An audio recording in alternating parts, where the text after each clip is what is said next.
Yeah, so I guess what I wanted to say is today I was asked, or yesterday maybe I was asked a question on religion and spirituality, and I thought it was pretty relevant to Bliss. And Hmm. I posted the response and the question right in your guys' main chat just now, right Okay. before we joined this, and I figured I'd read it because I think it's better than I could put it. I've always been able to write things better than what I can say in words. Mm-hmm. So I just wanted to read it, and then you can, if you have any questions based off of that, or I could even just continue off of that, and we could just do it that way. Is that okay? Yeah, anything works. I'd love to just like hear about the whole thing and how you guys got to that question. I'm assuming did Cam ask the question, or was it from someone like your Facebook group? Yeah, just in other groups that I'm involved in and stuff like that are all there. There's always a great question being asked somewhere. And if I end up being able to see it in the midst of having time to even reply, if I do have the time, I will. And this was one of these instances. And sometimes I just have good replies that I feel like the only way I could really get my point across is to just reread it, because it's way more organized than how my mind would put it right away. But we can definitely digest it and go into it. I'm sure, I hope it will interest you with follow-up questions just from reading it. Oh, definitely. I'll probably, if it's okay, to like ask you questions while you're reading through it. Yeah, no problem. Okay, awesome, perfect. So basically the question was, do you think spirituality and religion are interconnected with each other? Or is it different from each other in a sense that spirituality is personal in nature and religion is community-based? So that was the question, and for my response, anybody can follow through. I'm reading just verbatim what I just wrote and just posted.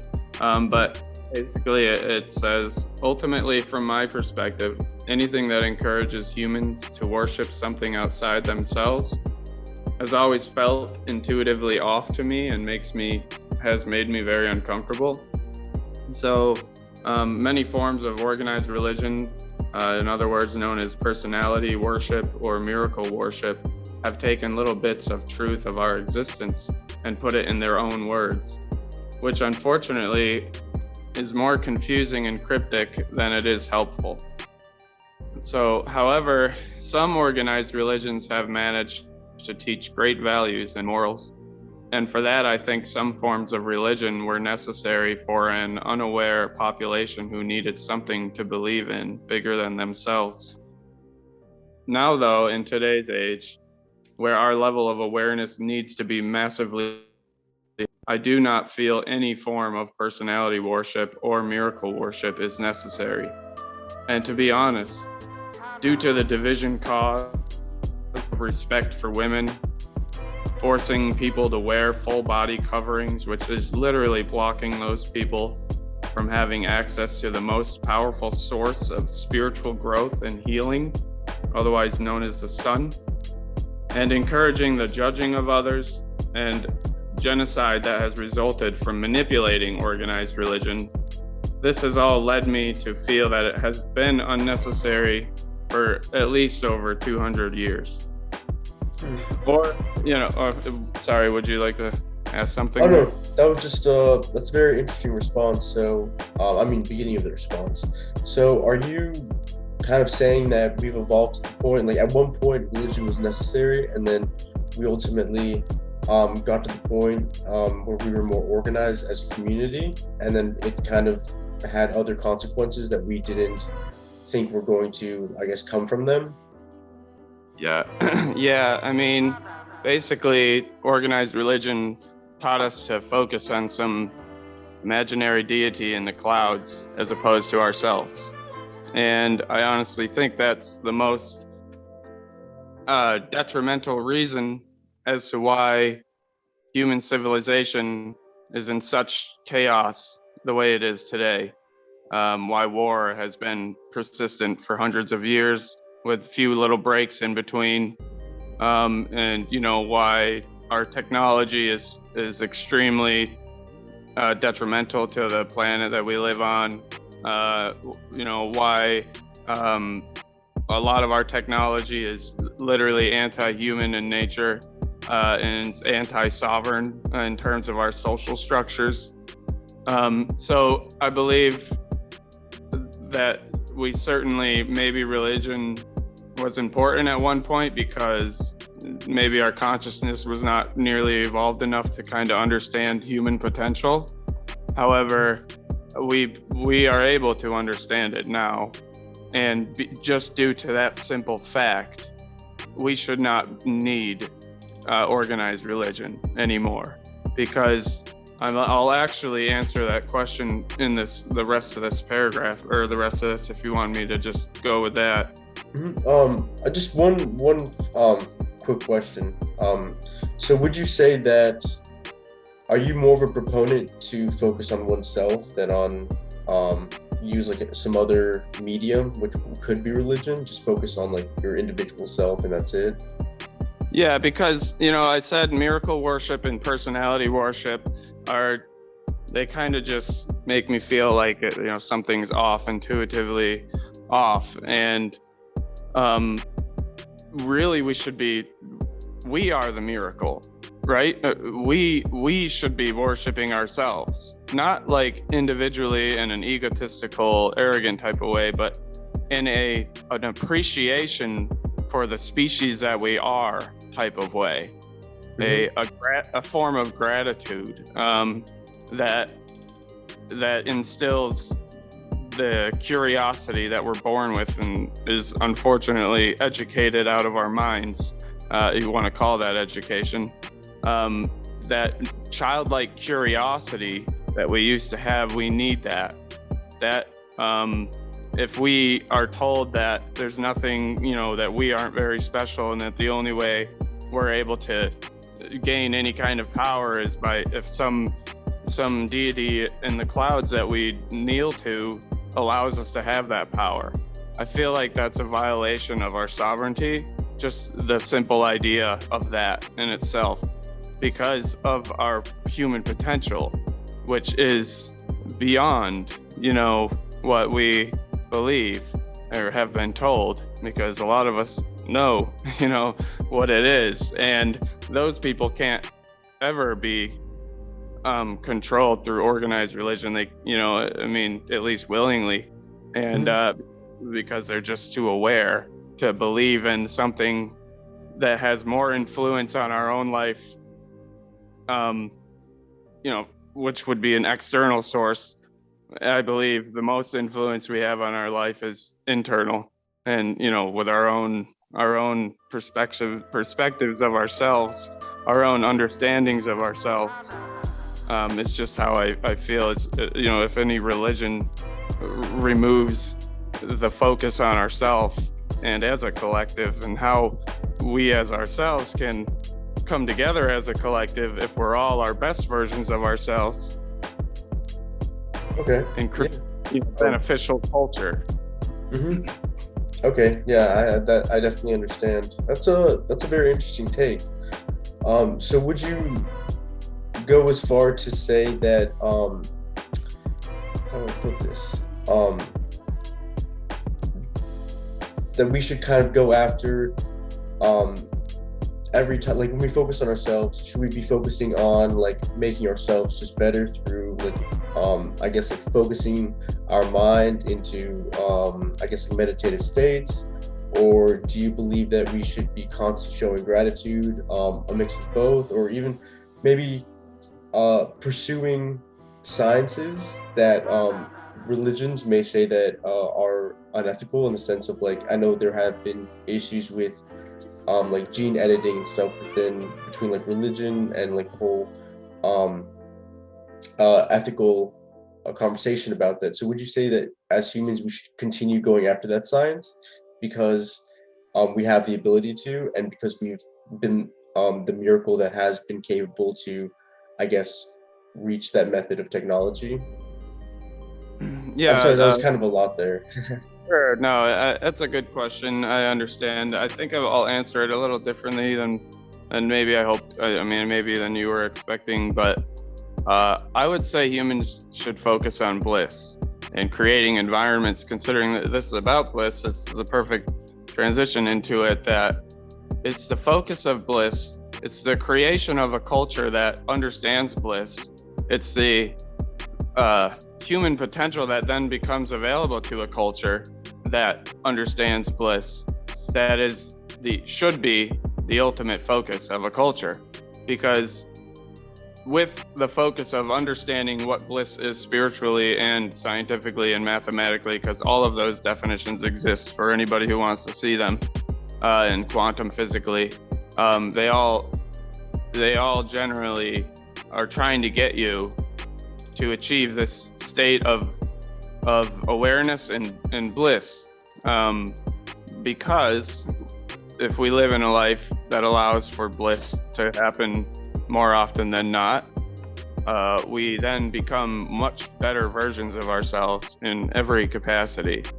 And then when you get into human nature at that point, you start to see how ridiculous poverty is, and famine and slavery and all of these human rights violations that are just so avoidable if we just simply understood what a blissful culture could create. And what it could create is an evolved, conscious, spiritually evolved culture. And humans, when we are spiritually evolved, are incredible. That is what I'm talking about human potential for. It is when you unlock these keys of bliss in your brain, basically meaning that your pineal gland is becoming decalcified. When you're able to decalcify that, your tuner, which is your pineal gland, can tune in to human potential. It can interact with this energy, this life, this earth, everything that is connected. Everything is all created by the same energy. When we live in bliss, we understand how to manipulate that energy better. We understand that by just focus alone, we're able to create action at a distance, which is an actual scientific term called interferometry. And basically what that means is your thoughts have waves. They are actual waves. And those waves, depending on your focus, determines the quality of those waves. And those waves can be projected, many feet, depending on your ability to focus. Mm-hmm. And that type of stuff is what's really exciting when you start getting into human potential. Okay. So you mentioned a word that I wanted to kind of go back to, which is being self-aware. So would you say that when you reach a blissful state, is that also reaching a point in your life where you become self-aware, or are they kind of separated in a way? Like, how would you categorize both self-awareness and then bliss? That's kind of the answer of how to go up to a higher dimension is bliss. So basically a higher dimension is your body being able to be aware of all of the spectrums of electromagnetic existence that we can't see with our eyes. That concept of it actually just, what was that question again? I lost my thinking on that one. So I was asking, how would you categorize being self-aware and then also being in, I guess, a blissful state? So what I was getting at was activating bliss is your body pretty much activating your body's ability to tune into deeper understandings, deeper knowledge, deeper truth, deeper connections that you're able to make. And your ability to do that is an evolutionary type of thing. So that would include awareness, absolutely. And so as your bliss culture if your culture is surrounded by experiences that create bliss, your awareness becomes way more in tune. And the reason why it becomes way more in tune is because you can go to Eckhart Tolle with this type of stuff, because when you're feeling blissful, the only thing you care about, you really, when you're in that euphoric stage, you really only care about that moment at that time.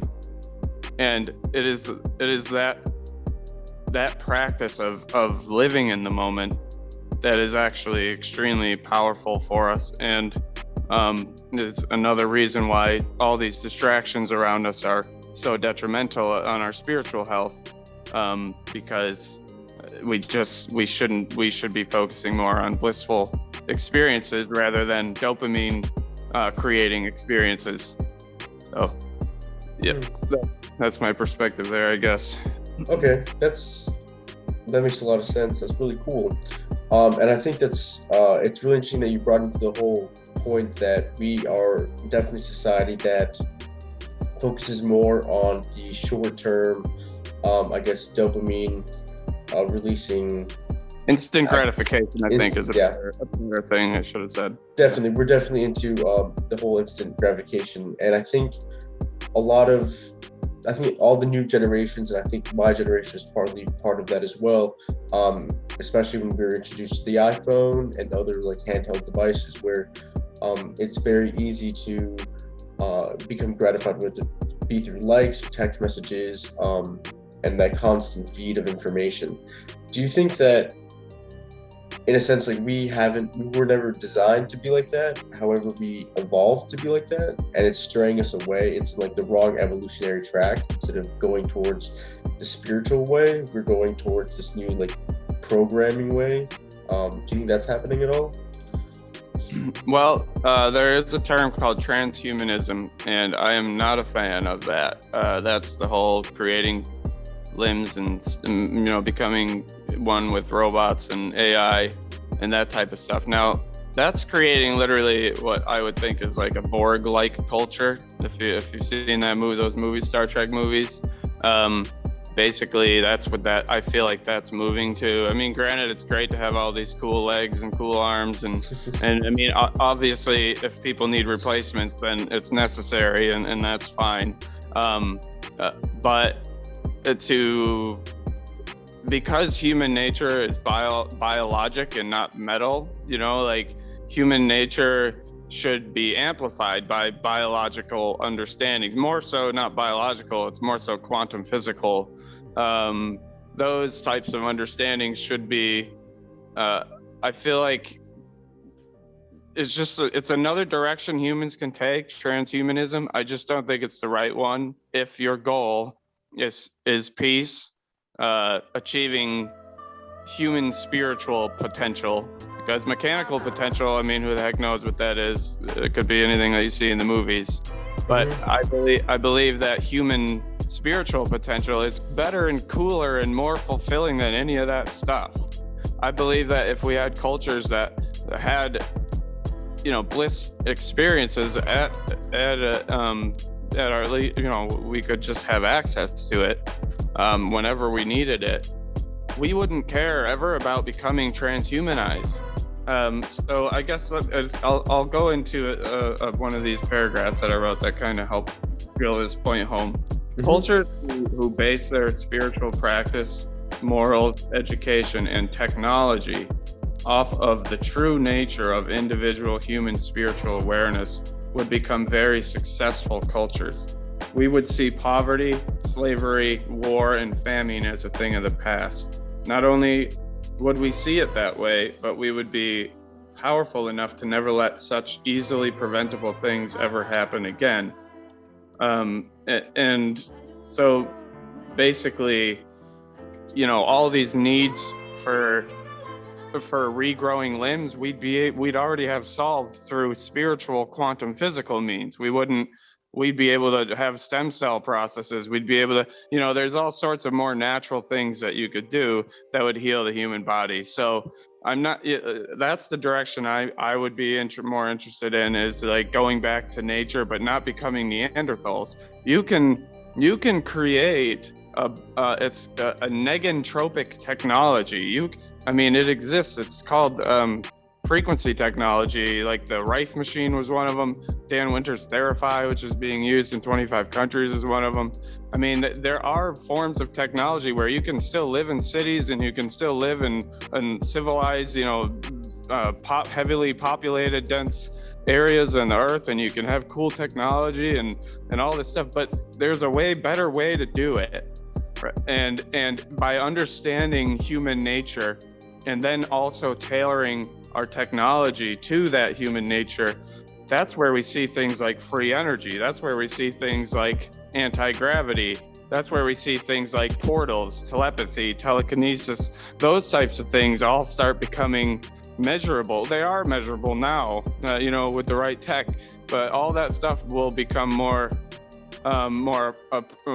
popular, more cared about, more interested in, because that would be the shift of a culture that has blissful situations at their access instead of immediate gratification distractions.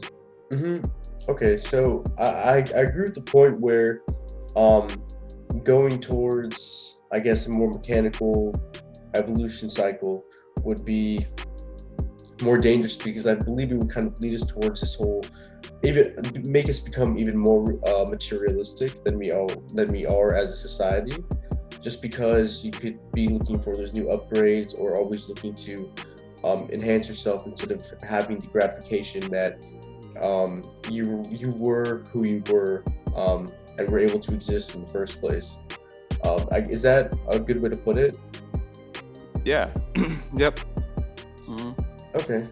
And so I wanted to also revisit another topic, which you brought up to me and introduced to me, which was Kundalini. I hope I'm pronouncing it correctly. So is that, I guess, like a process, or is that force something that you can use to kind of help you become more awakened, or Yes, that is the literal process of bliss. That is what would be considered a blissful experience. Okay. Because it would make you euphoric. The hair that stands up on your head, and some people report like a burning in their skull. It sounds uncomfortable, but it's more euphoric than anything, especially after you get used to it, and you're able to control it. Because basically what that is just a surge of your sacrocranial spine liquid pump fluid, which starts at the bottom of your spine and gets pumped up to your pineal gland, and then your pineal gland releases this field, and the field is a torus.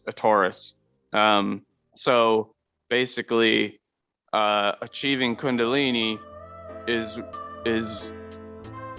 practice for achieving higher states of consciousness. Some people call it getting into higher dimensions, and other people call it seeing more light spectrums, because we only see literally 1% of the light spectrum that we live in. Some other people call it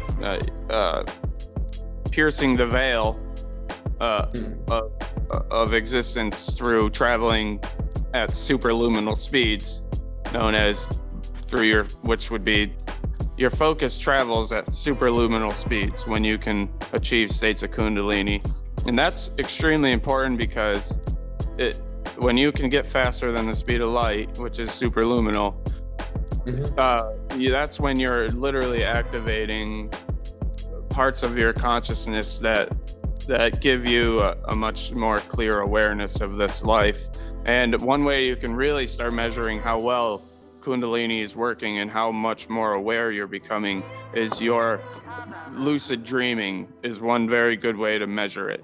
If you're getting better at lucid dreaming, you're remembering your dreams, you're writing them down, and you're literally just getting really good at just controlling your dreams. That's an extremely good indicator of your level of awareness. Or some people are super aware and still don't do much lucid dreaming, but at the same time, they can. And that would just mean that they would become even more aware than what they already are.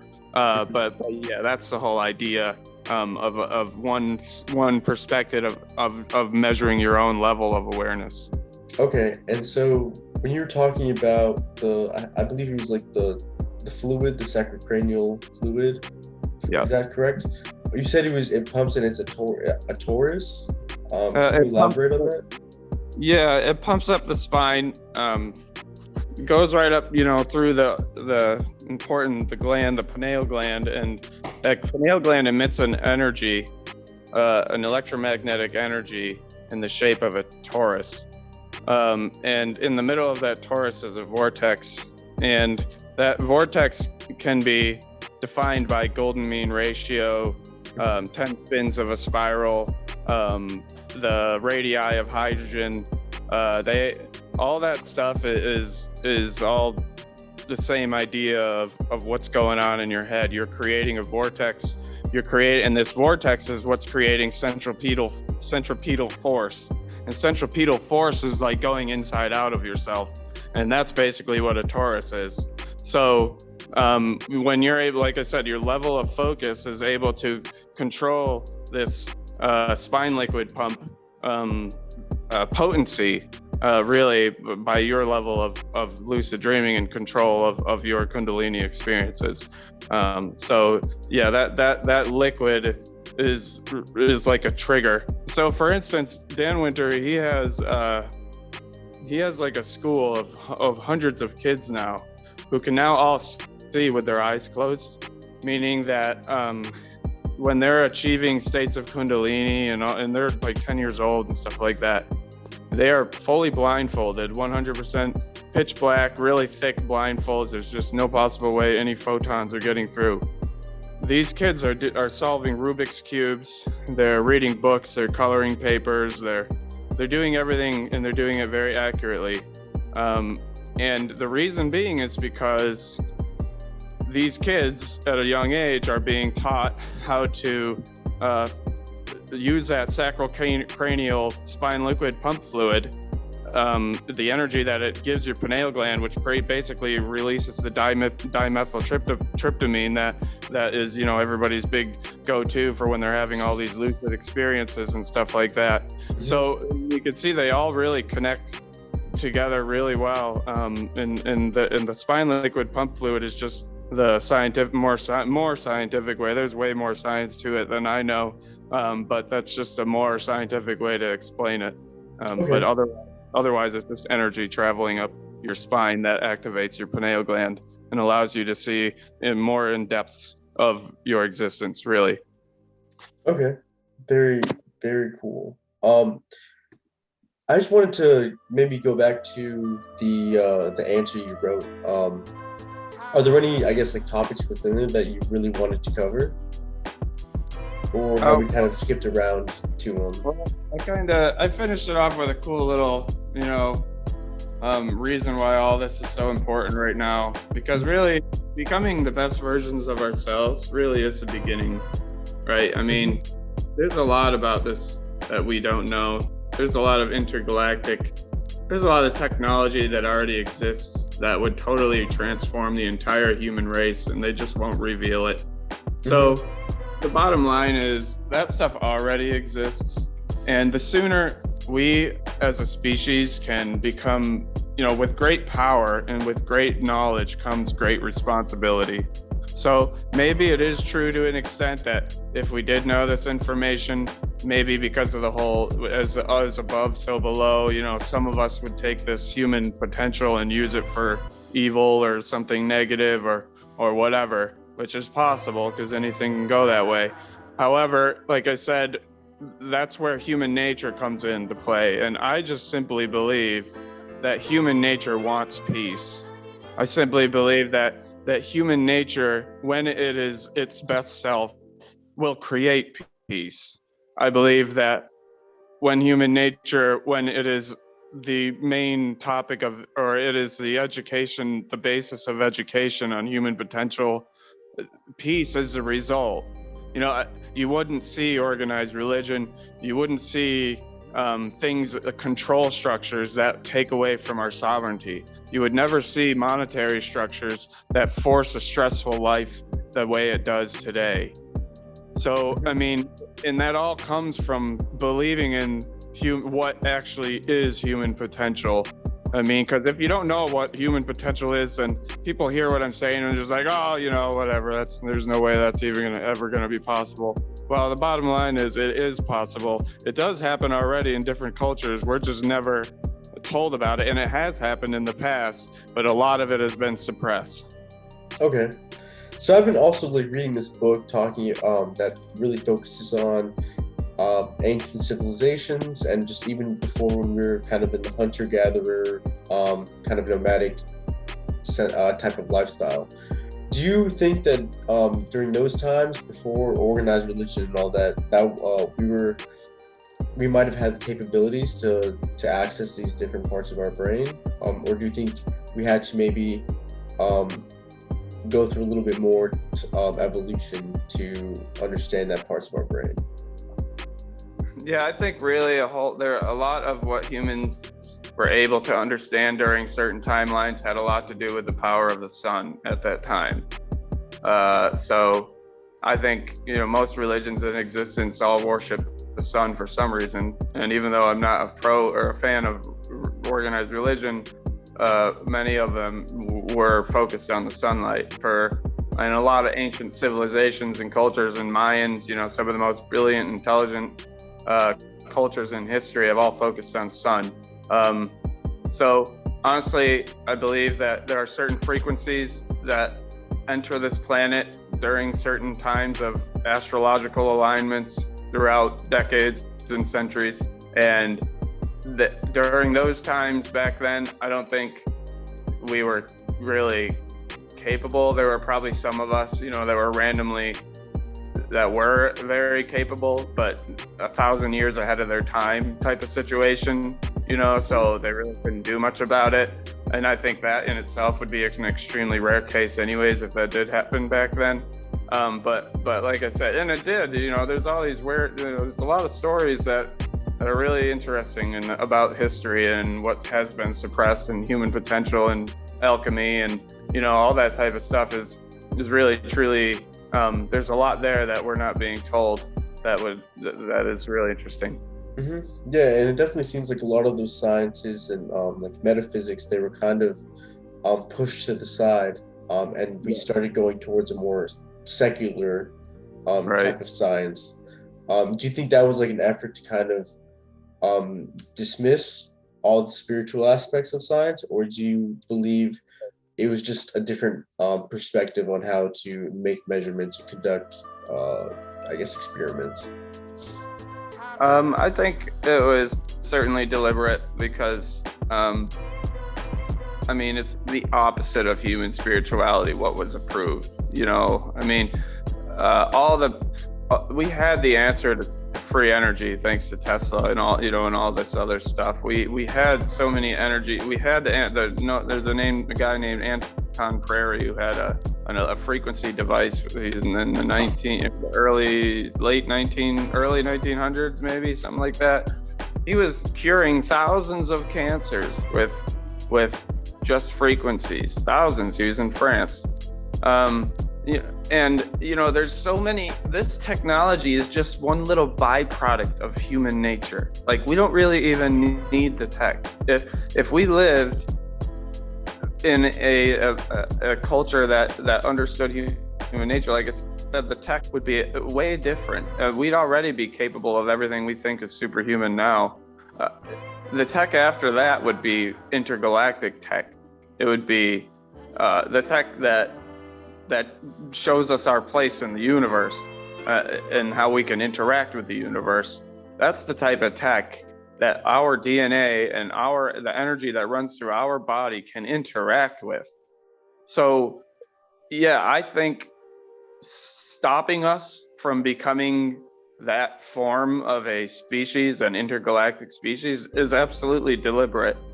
However, like I was saying, I think there comes a time where a certain amount of energy comes onto a planet, and the human awakening process is going to happen one way or another. And I feel like that is a specific time that's happening right now.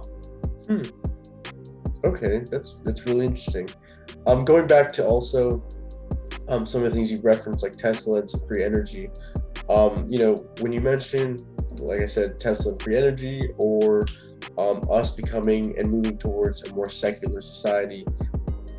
If we know and have at least like some intuition that maybe that's a bad idea, then why push society that direction? Most likely society didn't have much control over that direction. Most likely society was bamboozled into thinking that they had to follow it. They weren't given the opportunities they need, which is information, which is education. Because if humanity was given the correct education, we would be able to make our own decisions. We wouldn't need all these governments to make them for us. We'd become sovereign people who do still need leaders, but it would be a more agreed upon, democratic, truly democratic type of situation. And so really any structure that takes away from human sovereignty, I think is just eventually will not be good for humans. Okay, so now, like you mentioned decentralization, and that's a big wave that's coming right now. I think that's a large, that's very popular in especially government, because people, especially in different states, they believe that they shouldn't be ruled the same just because they're in very different locations, and the conditions vary quite differently from state to state, at least in the United States.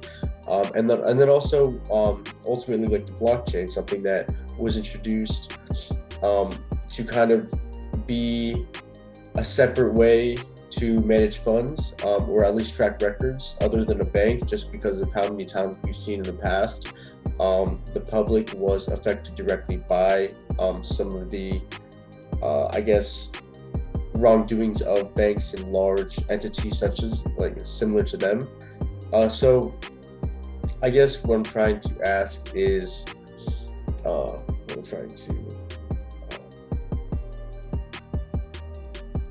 do you think that's just kind of like a natural progression that we've reached right now? That we've created this new technology to replace all of this, and that's just our natural progression away from the materialism and more towards the self? Natural progression, I think, is a really loaded way to say it, but I'm saying, I guess the way I can say it, if your goal is peace and evolution and growth and human kundalini, then trying to tie that into human nature, that is human nature, and that is natural to want that. The way I understand it, that is just naturally what we want. It's just squashed out of us by the time we hit 5th or 6th grade, because our education system is so terrible. It turns us, it really messes with our imagination, which is the most powerful part about us, because our imagination is our creation mechanism. And if you no longer have the brain muscles that are required to create ideas and to think of things, which is taken away from us by screens and television and all these distractions that we talk about, that's really not giving our imagination and the opportunity. It doesn't work out the brain muscles that are needed to be able to manifest better, to be able to have the ideas that create peace. So naturally becomes unnatural when you have an education that is unnatural for humans. So I think the only reason we have progressed in this direction is because of the controllers of what, whoever they may be, whatever they are, has fully directed us in this direction that is not natural, and it is the reason why there's so much sickness and disease and poverty and war and famine that we see today. Okay, yeah, that makes a lot of sense. I agree with you a lot that the education system definitely has its flaws, and I definitely agree with the fact that creativity is definitely, I guess, torn away or stripped away from children as soon as they start entering like middle school, and I'm not quite sure why that happens. I don't know if that's just own this education system, because I do see a lot of teachers not being, enthusiastic about even like their job, which is teaching, and that could be a variety of issues as well. But another thing is just being societal, where a lot of kids don't. I guess they get introduced to cell phones and they put all their attention on there, and then we start giving them the ability to access instant gratification at such a young age. Right. And then on the other hand, there's Dan Winter and many scientists that are teaching kids to see with their eyes closed. Now those kids, they're naturally going to want peace. They're naturally going to want to help other human beings. They are naturally going to use their abilities that they have amplified to superhuman levels because their parents were educated enough to educate their children the right way. So they are now going to become extremely important, influential, valuable, meaningful humans. Right, and we all can become those people with the right education. And that is just something that the control of information is the number one detriment to human existence. Is the fact that you got all those rumors that there's miles and miles of scrolls under the Vatican about who we really are and where we're really coming from, and then you have all these other rumors of all this. The Smithsonian destroying so much evidence of all these unique types of situations that humans were living through that, would certainly tell us that there's something really special about us. All that stuff has been removed, and not whether it's that you have to look for it. Thank God for the internet, which is, the double-edged sword, the internet, but it's also I think the main mechanism for human awakening is the internet, because it has allowed us to see other information that hasn't been forced in front of us. So yeah, I'm just nailing that point home, that human natural ability is peaceful with the right education, and it is benevolent, and it is evolutionary, and it's intergalactic, and it's telepathic, it's scientific, it's innovative, it can manifest, it's full of abundance. I mean, it's amazing. Like, it's just simply amazing. When you are your best self, you are amazing. And that's just kind of what education is, a massive part of being an amazing, optimal human who is a benefit to this culture. Mm-hmm.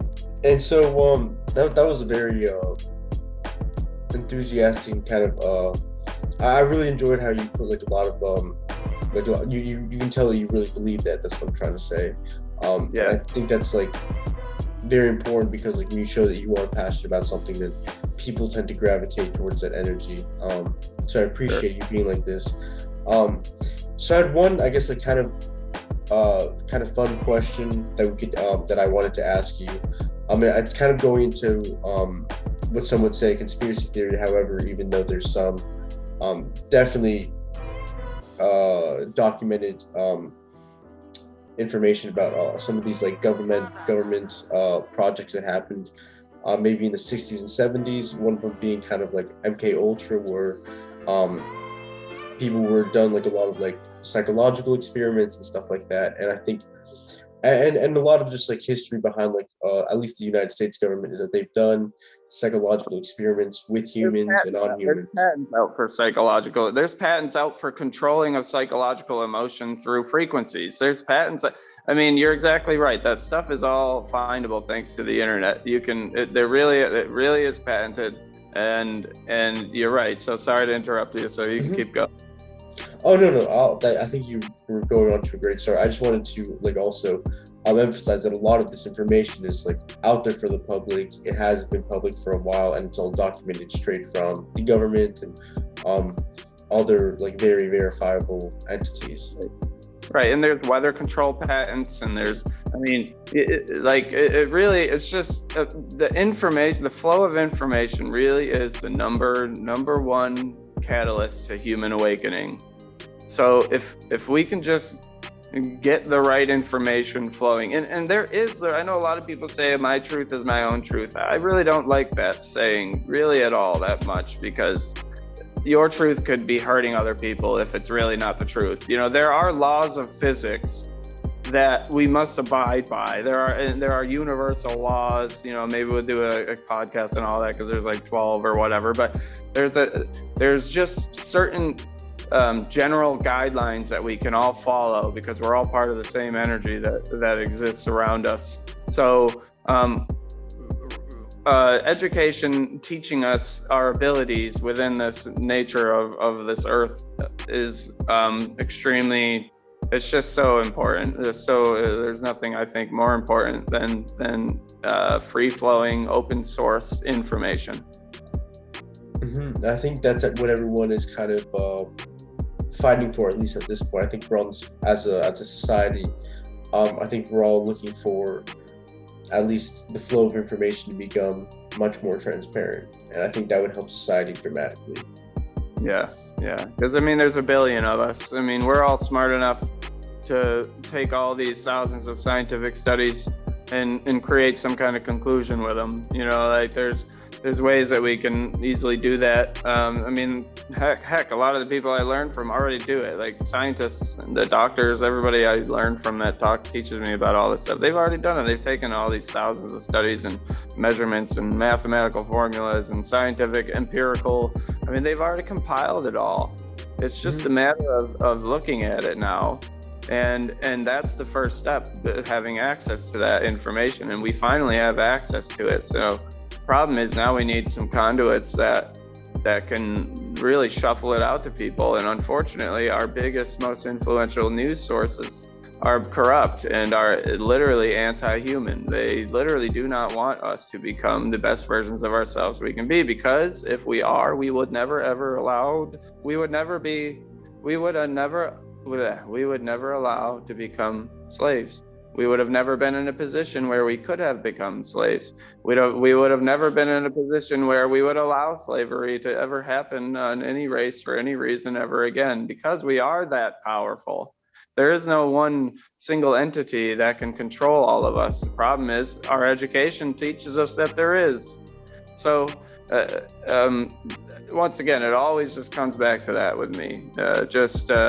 Knowing certain information is an upgrade. It's that simple. It's a key.